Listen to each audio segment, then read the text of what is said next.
Офицер Смит, патрулируя улицы своего района, заметил маленькую девочку, сидящую на тротуаре. Она выглядела испуганной и одинокой, а ее большие, полные слез глаза искали помощи. Смит подошел ближе и услышал, как девочка прошептала три слова: «Спасите меня, пожалуйста». Эти слова вызвали у него мурашки по коже.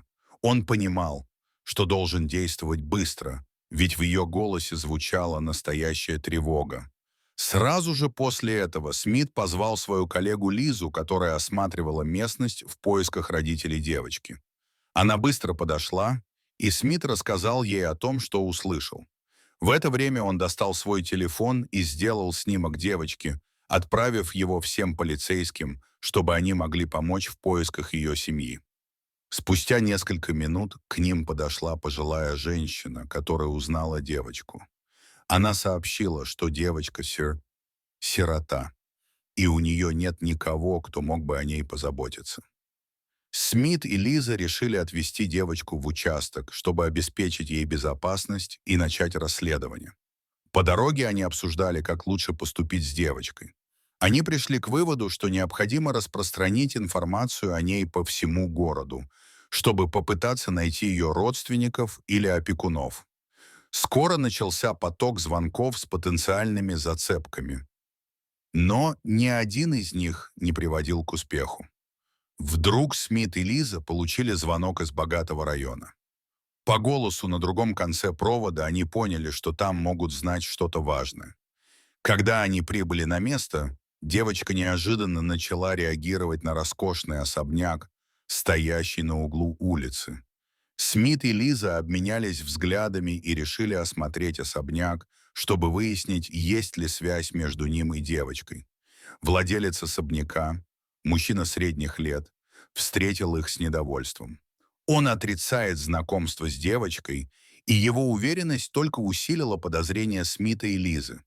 Они заметили, как девочка напряглась, когда проходила мимо определенных комнат, и это не могло не насторожить их.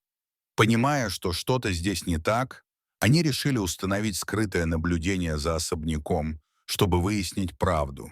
Смит и Лиза начали задавать вопросы владельцу, но тот лишь отмахивался от них, утверждая, что у него нет времени на их допросы. Внезапно девочка произнесла слова «Есть и другие». Эти слова изменили ход расследования. Смит и Лиза обменялись взглядами, и в их сердцах возникло чувство тревоги и решимости. Они немедленно задержали владельца особняка и организовали обыск. Во время обыска они нашли потайную дверь в подвале, которая привела их в темное помещение. За дверью они обнаружили еще одного ребенка, который выглядел испуганным и истощенным. Команда поняла, что детей использовали для финансовой выгоды, и это было ужасным преступлением. Владелец особняка был арестован по обвинению в эксплуатации детей, и Смит с Лизой почувствовали, что сделали что-то важное.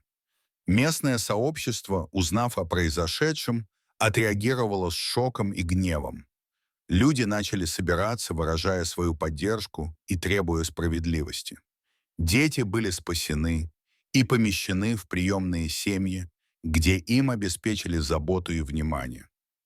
Агентства по защите детей работали над тем, чтобы гарантировать их безопасность и восстановить их доверие к окружающим. Это дело стало важным уроком для всех. Смит и Элиза знали, что их работа не закончилась, и они продолжат бороться за безопасность детей, чтобы ни одна история не закончилась так трагично, как эта. Вот такая удивительная история. Дорогие друзья, если вам понравилось видео, поставьте лайк, а также подписывайтесь на канал, где найдете еще много интересного.